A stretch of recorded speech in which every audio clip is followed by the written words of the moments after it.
আমাদের এটা এমডি পদের জন্য পদ্মা সেতুর মতো সেতুর টাকা বন্ধ করেছে, তাকেও আবার পদ্মা নদীতে দিয়ে 2টা চুবড়ি দিয়ে উঠাই নেওয়া উচিত, মরে যাতে না যায়। একটু পদ্মা নদীতে চুবড়ি দিয়ে সেতুতে তুলে দেওয়া উচিত।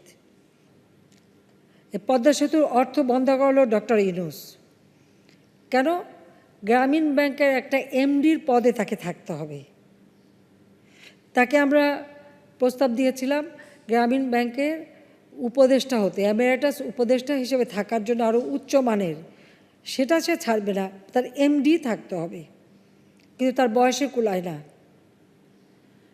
সে ডক্টর ইউনূস কিন্তু আমাদের সরকারের বিরুদ্ধে মামলাও করেছিল, কিন্তু কোর্ট আর যাই পারুক তার বয়স তো কমিয়ে দিতে পারবে না 10 বছর, কারণ গ্রামীণ ব্যাংকের আইনে আছে 60 বছর পর্যন্ত থাকতে পারে, তখন তার বয়স 71 বছর।